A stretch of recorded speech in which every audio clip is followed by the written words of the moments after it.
guest here with us as well. He's an accomplished musician. One of my homeboys here. We went to high school together. He used to play a little saxophone behind me when I was singing. So, Brother Willie Thompson, how you doing, my man? I'm good, Henry. I feel good. That's good. That's a good thing. Willie was a Marine. Willie was a Marine. He's a veteran now, but I was in the Army. I'm a veteran. So, Willie, welcome to the show. Thank you for having me. Yeah, let the folks know who you are. Tell them a little bit about you. Well, I was born in Jackson, Mississippi. I grew up in Jackson. I graduated from Brinkley High School, but you know about Brinkley High School. Oh, I'm an Eagle, man, forever. Yeah. But anyway, I pursued the saxophone. I wanted to play the saxophone when I turned 9 years old. I met a guy, Hank Crawford, and Hank Crawford was playing with, we had a band, Leroy Hall Cooper, John Hunt, David Fathead Newman, and all those guys, And I just fell in love with the saxophone for some reason. Yeah. And at an early age, I got one of my sisters to buy me a saxophone. And the rest was a struggle to get where I am today, okay? Yes. All right. I played with, I liked rock and roll back in those days. Yeah, rock and roll was easy. Yeah. Yeah, and I guess my classmates, they like rock and roll too. Oh, yeah. Rhythm and blues came a little bit later, and then later jazz came. But the adventure getting there, man, was exciting. Yeah, good. It was very exciting. Now, where did you go to college at? I know you was in the military. Were you in the military band or anything? No. I went to Vietnam, but I wasn't in the band. Oh, yeah. But I graduated from Norfolk State University in Norfolk, Virginia. Yeah. And I went out to Indiana University and got a master's degree on saxophone. And I got a minor in jazz. I studied with David Baker at IU. And I went back to Mississippi to teach school for 3 years.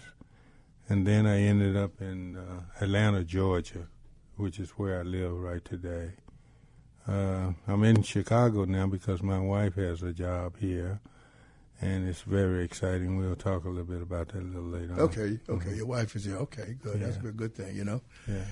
All right, I tell you what we're going to do. I'm going to open the show up tonight with your song, the Saga of a Vietnam Veteran, I think it's called. Yeah, we'll talk about that a little later. Oh, you'll talk about that. Talk about you crazy Marines. Huh? Yeah, I have to talk about that because it has a profound effect on my life.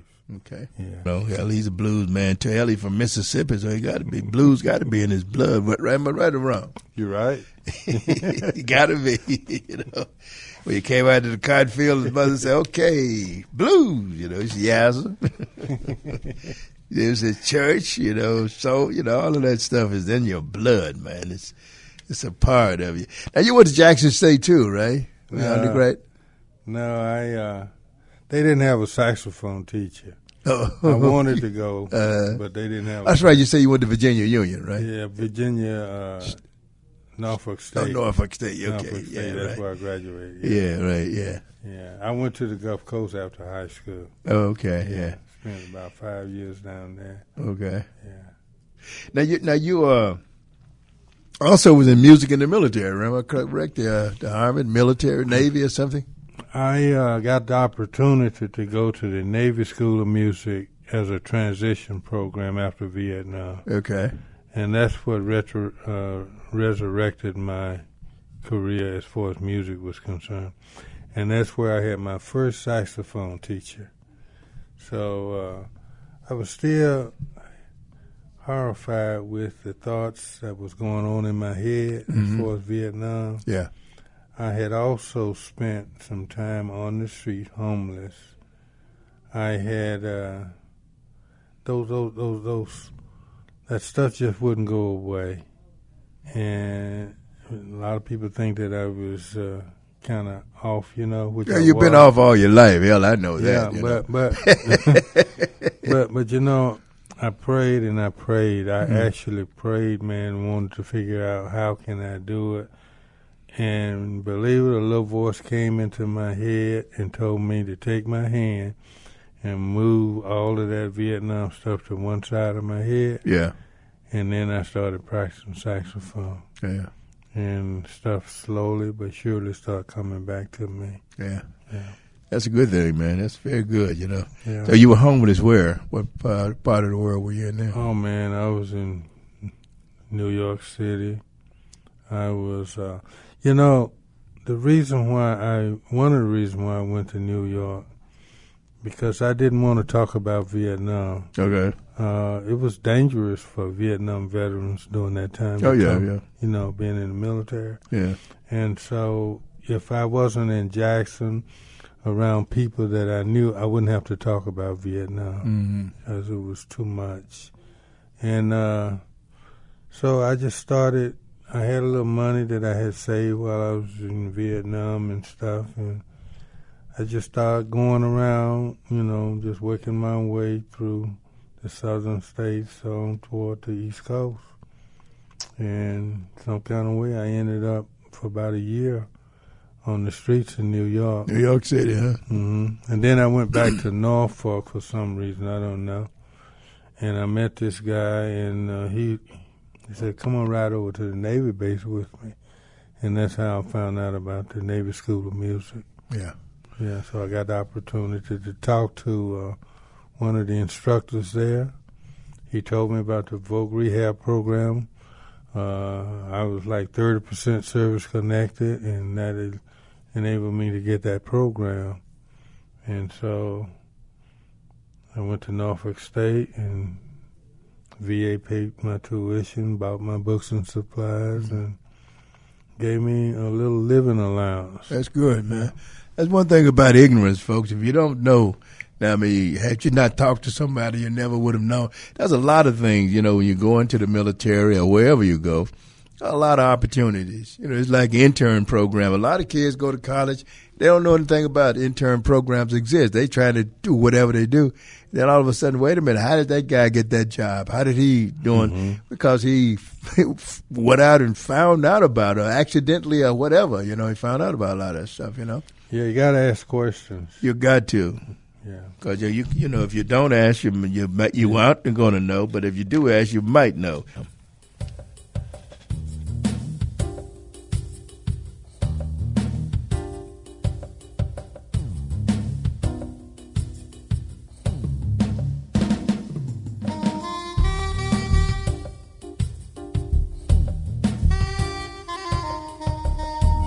Okay, you're listening to our studio guest, that Mr. Willie Winky Thompson here. Willie Lee Winky Thompson, that's his name, really. Well, tell us about that song there, Willie. Well, this is, like I say, the journey. So after the prodigal son leaves home, yes, they got to go somewhere, okay? Right. So now he's on the journey. He really doesn't know where he's going, but he's gone, okay? So this music... what I did is I took the chord changes from a standard classical tune, Misty. Okay. And I used the harmonic chord changes. I put a rhythm and blues rock beat behind it because I wanted to attract other kind of listeners. And that's why I did it. But the tune itself is really about 8 minutes in length. The solo, there's 2 solos in there. I'm playing one solo on soprano, and then the second solo I'm playing on alto. And then after this fades out at the end, now he has reached his designation. And he arrives at this city about 2 or 3 o'clock in the morning. Everything is real quiet. So it goes into the third part of this composition. And it really kind of gets exciting because the music is very subtle, it's very soft. You have a lot of different kinds of effects in it. And I would think that he's in some kind of foreign country, maybe in the Far East someplace. And he's got to wait to see what the people are like, see if the people are going to receive him, and then he's going to take it from that point on. Mm-hmm. So this part of the song is called Festivities. So there's a lot of different things going on and everything. And so the solo, at this point now, it really gets exciting, okay? So, and then it goes to the final part of it is Homebound. After he done spent all his money and everything, now he's got to go back home because the home is the only place you can go after you done lost everything. He broke. Yeah. He broke. So anyway, and it culminates with the different kinds of rhythms and things like that, okay? But it's one of my best compositions. The solo really gets involved. And I kind of really like the work that I did on this piece. So. Now, who all on there with you, though? Your children, too? Yeah, I call them the backyard kids. Oh, the whole group right there. Yeah, and they don't want to, they at this age, they're afraid to play solos and stuff. Yeah. And I just want to hog everything for myself anyway. Oh, yeah, okay. Yeah. Well, they sound good. And that voice on there, that was your daughter? And my daughter. And then the boy, he came in with some harmonies on there, the trumpet player, Stanford, yeah. Yeah. Mm-hmm. So they're very involved, huh? Oh, yeah. And where did they go to school? I don't know if I asked you that or not. Stanford and Eric graduated from the Curtis Institute of Music in Philadelphia. Okay. And both of those kids, one graduated, one was a senior when the other one got in. And so they both were there at the same time. But Curtis Institute of Music is a school where they train kids to be classical musicians, to perform in symphony orchestras. So Eric got the job in Charlotte, North Carolina. So he plays in the Charlotte Symphony Orchestra. And Stanford runs this program in Philadelphia called Play on Philly, which is a very, very good program. And Donna is a freelance musician now in Philadelphia. And that's about it. Where did she and, go? And they make a lot of money. So they take your daddy now. You don't have to ask you for nothing, right? No, they don't ask. And that's incredible. Yeah. But they are really good. Donna went to Manhattan School of Music for a couple of years, and then she moved back to Atlanta and graduated from Spelman, because Spelman had, at that time, they had a very good jazz department, just girls. And she got it pretty good. But when Donna was 15 years old, she performed with the Atlanta Symphony Orchestra. And Eric and Stanford, they were high school seniors when they got the opportunity to perform with the orchestra. So that to show you what kind of talent that Donna had. And I always thought Donna was a better musician than all of us. Oh, really? Yeah, my wife graduated from the Sherwood School of Music here in Chicago, and I met her in graduate school at IU, where she got an MBA and I got a master's on saxophone. Yeah. And she plays as well, right? So, yeah, she accompanied me when I did my recital at IU. That's how well she played, yeah. And y'all got married, right? Yeah. So I ain't let this get away. Well, the thing, the saying is that since she accompanied me so good that I figured I would marry her and take her with me, because I would have somebody to back up my music. But she doesn't play jazz. But we spent a couple of years, we spent 18 months in Hawaii prior to her getting this job. And we played for veterans at the VA hospital, man, for 18 months. And that was really good. I played a lot of standard tunes and stuff like that. But I love to kind of give back, because, as I said, when you listen to the Boardwalk song, you'll understand what I mean when I say On Top of the Boardwalk. Okay, we'll play that. We will play that somewhere along the way. Okay. Yeah. All right, that's good, man. It's really enjoyable to have you on the program. I'm glad, it's dog, man. That's in my homeboy. Let me say this, if I could. Henry, I told you this earlier today, but I want people to know what kind of friend you have been to me, because, you know, I had a hard time growing up in Jackson, Mississippi, because of circumstances in the family. And my mother and father had 10 kids, and I was the only one to graduate from high school. But when I would see you at school, you always had a smile on your face, and I loved it, man, because it made my day. Thank you. I was really struggling, because you live, you know, we both graduated from Brinkley, but you lived on the eastern part of the city, and I lived on the western part. And so I had to drag my saxophone to school and back. And I don't want my wife to hear this, but there was a little girl that I was crazy about that lived in the area where you live.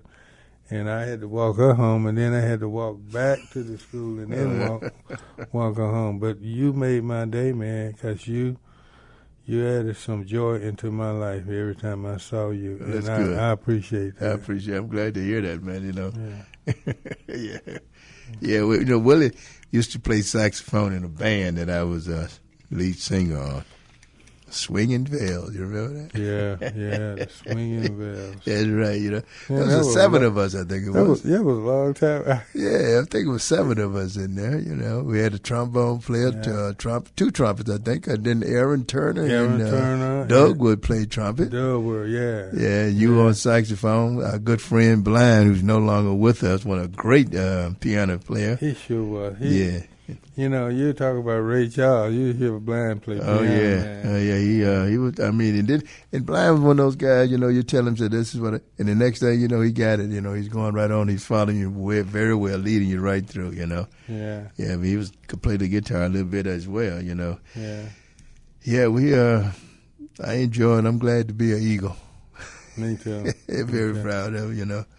All right, you're listening to Classic Blues and R&B here on WVON 1690 AM.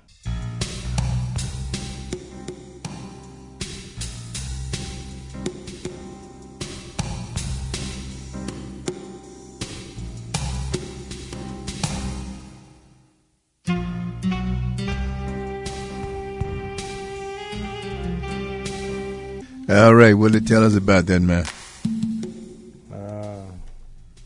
As I said earlier, I spent a lot of time on the Gulf Coast prior to the Marine Corps.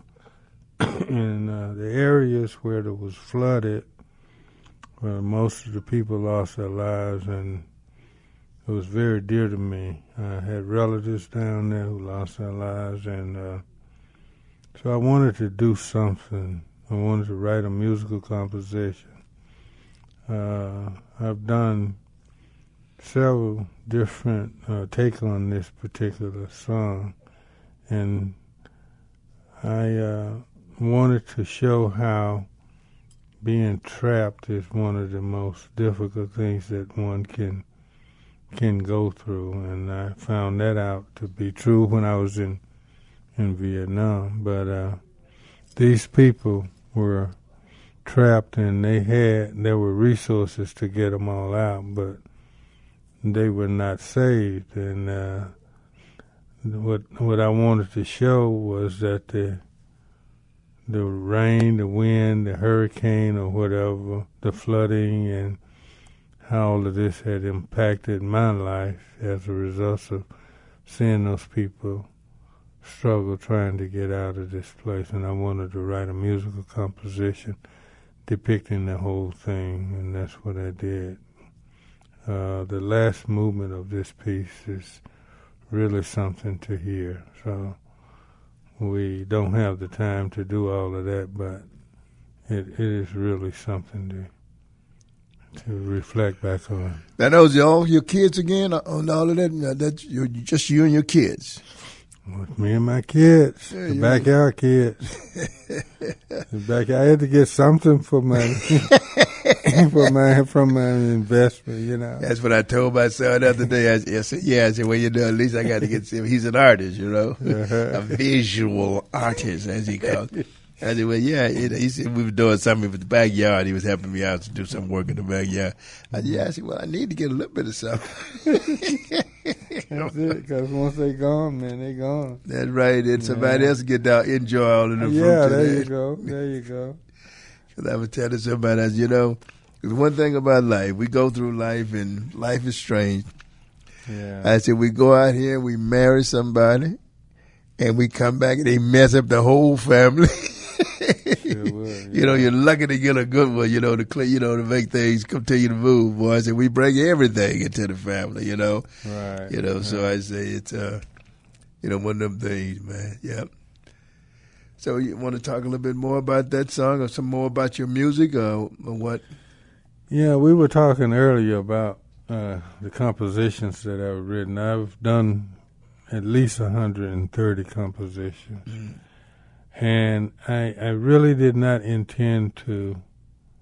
I was just writing music. I was writing music because, as I said, in March of '99, I checked myself into a mental institution at the VA hospital because that stuff in my head had started to come back to me.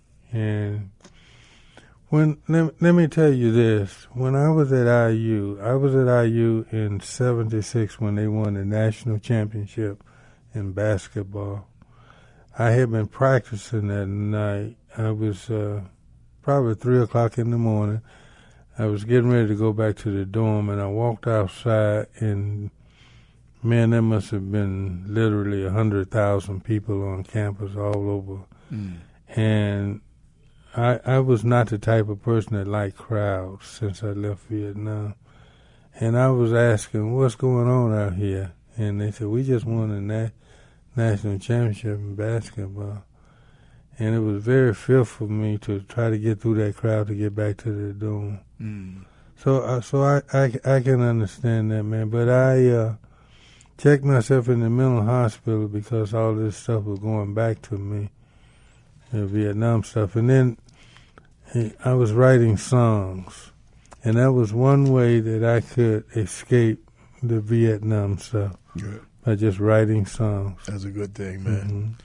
Mr. Willie Thompson and his Katrina talking about the stuff down there. He is a saxophonist, a professional reed man, and he's done quite well. He's also my homeboy. He's my classmate. We graduated.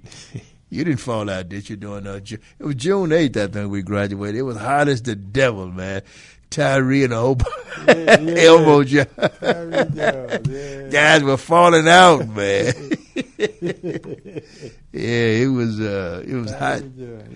And it was hot as the devil down there, and it's one of them things that, I remember standing back there, somebody said, get up, Tyree, get up, Elmo. Well, hell, he ain't passed out. All of a sudden, you're standing there, it was hot, boy. I don't know if we had, I don't know if we had air conditioning in that auditorium. I don't know. Yeah. No. It was hot, boy. Yeah. It's hot down there now, too. Yeah, hey, thank God it doesn't bother me, Willie. I enjoyed it, man. I enjoyed the heat, man. Shucks. Yeah. Lord. And I want my windows heist. Heist that window. Yeah, and we continue to move on in and talk to our man Willie Thompson. Willie Winky Thompson. I never knew that part of it, but I knew that Blind Mayfield would always call you Willie Lee, man. Willie Lee, Yeah. And I always call you Willie Thompson, I don't know where the Lee came from because my name is Willie Thompson. I know where the Winky came from, though. Yeah. Willie Lee. Yeah. Yeah. How you feel about country western? Are you ever doing it at? Yeah, it's I'm glad you mentioned that. I grew up listening to country. Yeah, we all did. Yeah. I knew Honest Tub, and I knew all of the other stars of the old Grand Ole Opry and all that. Yep. Yeah, and I love the stories that they told in those. And so when I wrote my songs, I tried to do them. So I did a country tune, and it's called They're Playing My Song Again. Okay. Yeah, and I got that on one of the CDs. And I just love country music. I do too, man. I love it. You know, I got, when I leave here, I got CDs. I turn on a country, stream a country channel, and I like the old stuff. Yeah. Yeah, I like the, real authentic stuff, and I don't want no rock and roll band mixed up in my country music sound. Yeah. No, that's just give me my straight country, Right. My man Jackson is one of my favorite one, man. Alan Jackson, he's one of my favorite. Okay. Yeah, does a good job on it. I love it. You spent some time in Nashville, right? Well, no, I spent some time in Memphis, but I never really spent a lot of time there. In Nashville? No. Yeah. All right, here we go. You're listening to Classic Blues and R&B here on WVON 1690 AM.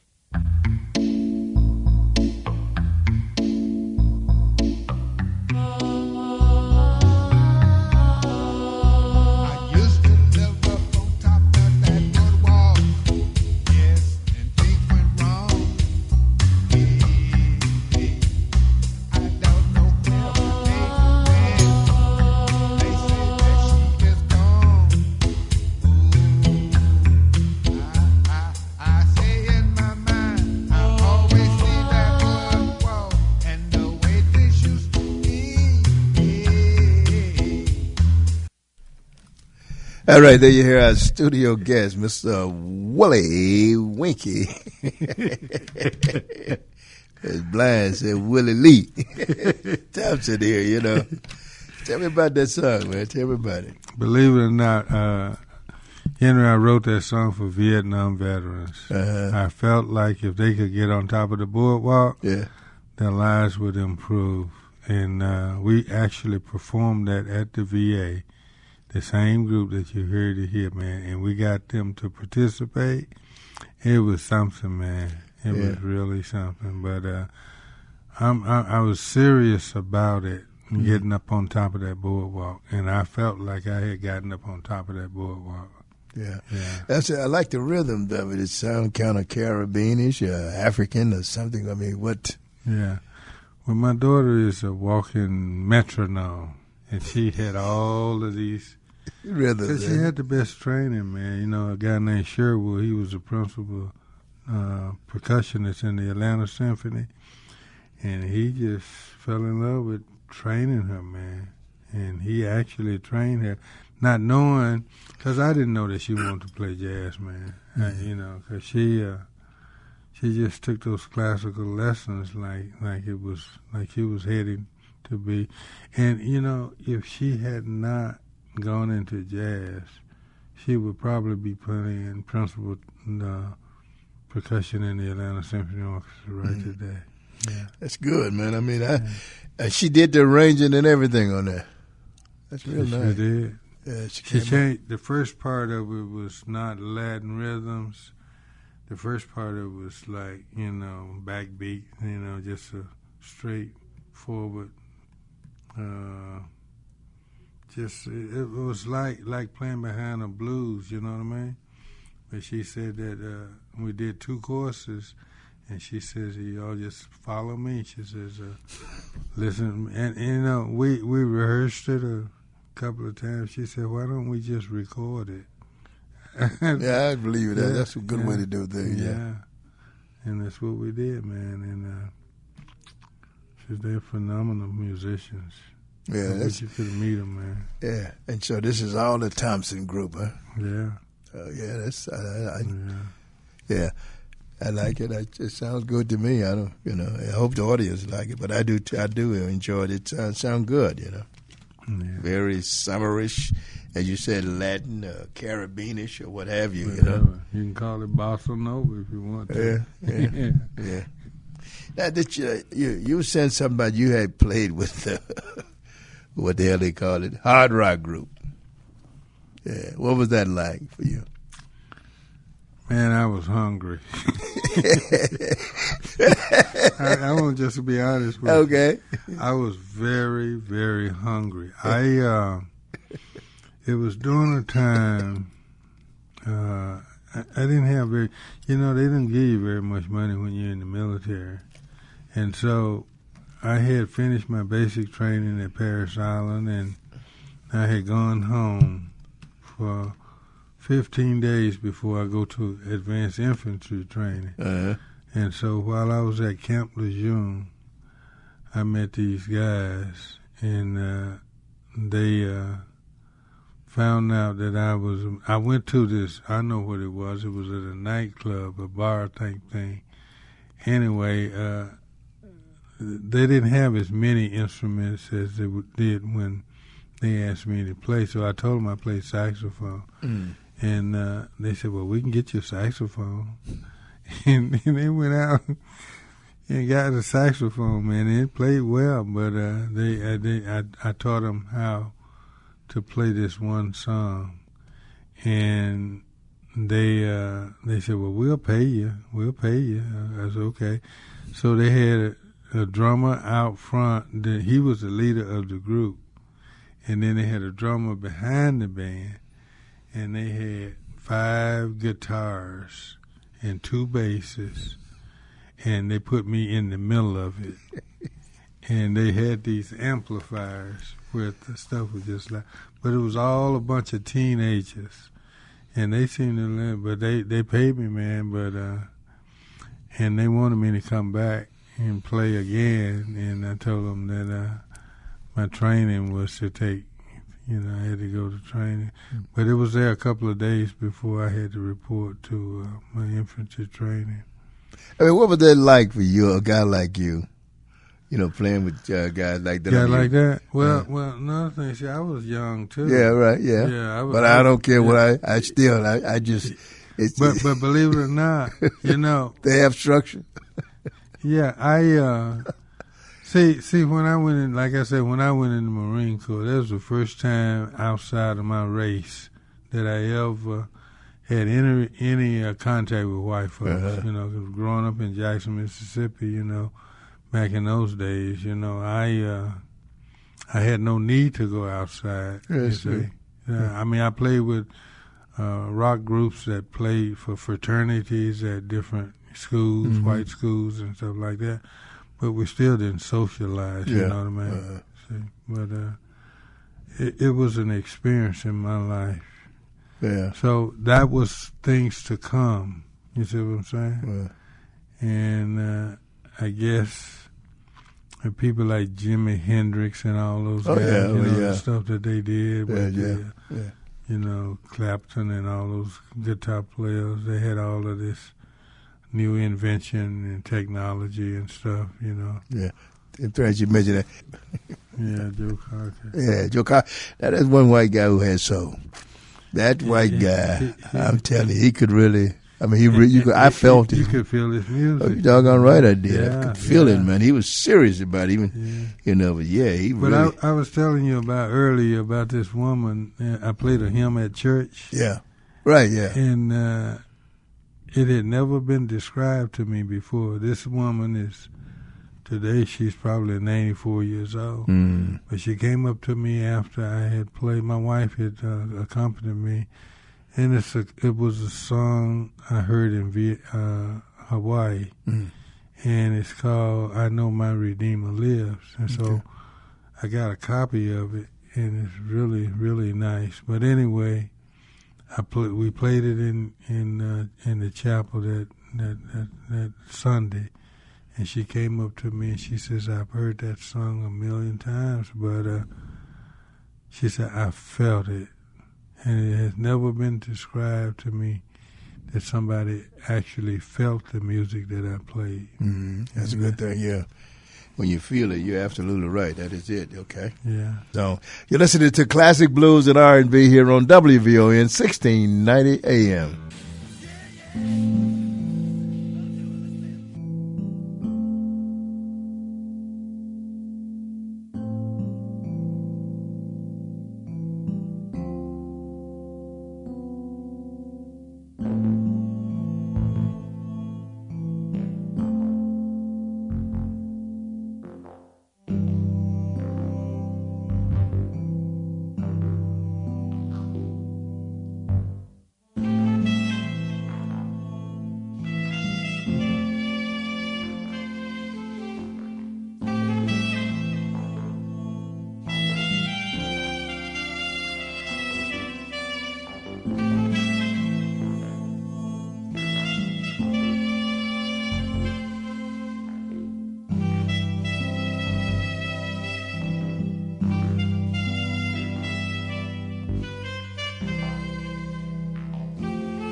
All right, tell us about that song there, Willie. That's what dreams are for. Dreams will come true if you follow your dreams. I believe that. I believe that I'm a living example of that. All right. So even though I survived Vietnam, Yeah. but I didn't give up on being a saxophone player. Right on. Now, this young lady here, who is she? Anna Maria Sosa. She was a stepdaughter of a friend of mine who was a Vietnam veteran. He's Mexican. And I met him at the VA hospital. Okay. And while I was in that therapy class out there. And he told me he had this stepdaughter that could sing. Okay. So we traveled north of the state of Georgia to where she lived. And I recorded her. Okay. Yeah. Yep. Well, I tell you, man, it's been my pleasure, man, having you here. It's been an honor, too, man, to have you. Yeah, one of my, I guess I'm the guy I've known all my life, you know. Yeah. Hey, man, there's a threat. You know, I used to be able to sing, you know, that I can get down, so don't act like that, you know. He used to play sax. I told you folks that, man. Okay. I don't remember you in the marching band. I know you were, but No, you know what? You were not in the marching band? I'm not, you know, I played And- football, so that's why I'm trying to remember. I got a story. I'll tell you about that later, Okay. about that football stuff, okay? Okay. Do you remember Coach Alexander? Do I remember Coach Elliott? But He chased me. He wanted me to play football. yeah, And I did not want to give up band to play football. right. And, man, I was afraid of it. Yeah. And Kermit, Bernard Holly, they used to hide me in the band room when he was coming. Yeah. He wanted me to play football, and you just did not. Yeah. He was. Some of the other guys may think differently, but I didn't think too highly of him as a coach. So I had a great relationship with all of the coaches, but him, Yeah, right. and he had his favorites. So therefore, you know, I didn't get a chance to excel as I should have. You know, but hey, that's all right. That's one of those things, you know, in life, and you move on. I enjoy playing it as I did. You know what I did. You know, and enjoy singing with you, Willie. It's been an excellent pleasure of mine having you here, man.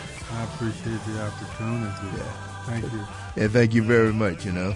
And you have a good trip when you get ready to go back to Georgia. Okay, man. All right. All right, folks, until next week, may God bless and keep all of you. Remember, ignorance is the most costly crop that any community can produce. Adios.